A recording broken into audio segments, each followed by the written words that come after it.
Hey everyone, and a huge welcome to the Bradbury Property Owners Association Board of Directors. We are so glad to have you. We've put this guide together to really get you up to speed on your new role, what you're responsible for, and, the whole framework that lets you serve our community effectively. So let's dive right in. First things first, this quote right here, this is basically your North Star. It's pulled straight from our Articles of Incorporation, and it is the absolute core mission of the association. And now, it's your mission too. Every single discussion you have, every decision you make, it should all tie back to this fundamental purpose, managing our shared property and making sure our governing documents are upheld. So, we've broken this down into 4 key areas to give you a really clear picture of what you'll be doing. First, we'll look at the governing framework. That's where you get your authority. Then we'll talk about the board's purpose and powers. And finally, we'll cover your 2 biggest duties, financial stewardship and community governance. So where does the board's authority actually come from? I mean, it's not arbitrary, right? You can't just make stuff up. It's all rooted in a specific set of legal documents that are the foundation of our entire community. Getting a handle on these is really the first step to governing with confidence. Now, what's really important to get is that these documents have a clear hierarchy. Think of the Declaration of Covenants, you'll hear it called the CC&Rs, as our community's constitution. It's the top dog. Right below that, you have the Articles of Incorporation, which is what officially created us as a nonprofit. Then come the bylaws, which are kind of like our operating manual.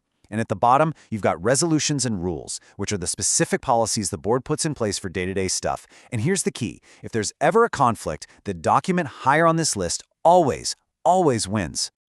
And this is a super important point to remember. The association isn't just the board. Nope.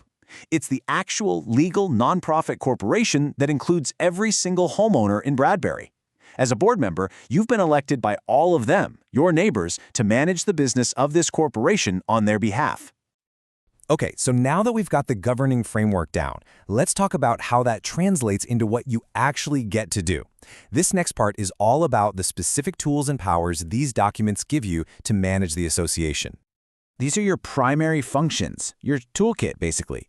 They come straight from Article 4 of the Articles of Incorporation. You've got the power to fund everything by collecting assessments, the duty to maintain all of our common areas, and the authority to enforce our community's rules. You also get to hire professionals, like landscapers or lawyers, to help get the job done. Think of these as the main levers you'll be pulling to keep our community running smoothly. So when we keep saying association property, what are we actually talking about? Well, your responsibility covers all the physical stuff we share. That means our entrances, the really crucial stormwater and drainage systems, our ponds, all the open green spaces, and any community playgrounds. These are the tangible assets that your stewardship protects.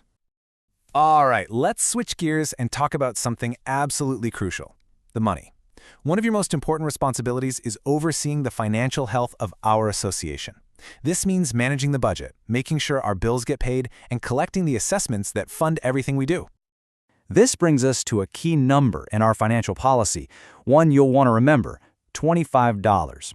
If a homeowner's assessment isn't received by the very last day of the month it's due, a standard $25 late fee is automatically applied. This isn't personal, it's just a formal policy to make sure payments come in on time. And here's how that whole collection process plays out. It's a very structured, escalating procedure that's designed to be fair and, most importantly, consistent for everyone. It starts with that initial late fee. Then it moves to official notices if the account stays delinquent, and it can ultimately lead to legal action, including putting a lien on the property. This whole formal process is just vital for making sure the association has the funds it needs to operate for everybody's benefit. Okay, so beyond the finances, your other core duty is all about community governance. This is about upholding the standards laid out in our covenants to protect property values, maintain the community's appearance, and just ensure a high quality of life for everyone who lives in Bradbury.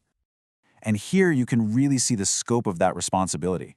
As the board member, your decisions are going to impact 248 planned homes across both Bradbury Glen and Bradbury Trace. It's a pretty significant trust that your neighbors have placed in you. Let's talk about a question that comes up all the time. Who takes care of what? Well, the distinction is actually pretty simple. The association is responsible for all that shared association property.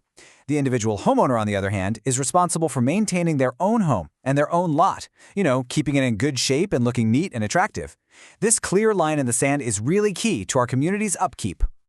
So how do we maintain that sense of harmony across almost 250 homes? Well, that's the job of the Architectural Control Committee, or the ACC.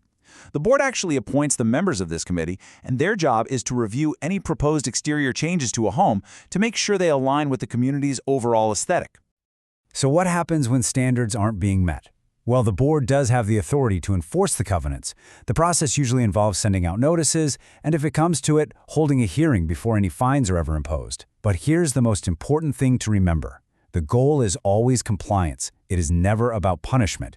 It's all about preserving the community and protecting our collective investment for everyone. And that's the big picture. It's a quick look at the governing framework, your powers, and your main duties. It's a big role for sure, but it is also an incredibly rewarding one. You are now the stewards of our community's future. So welcome aboard. We're excited to have you.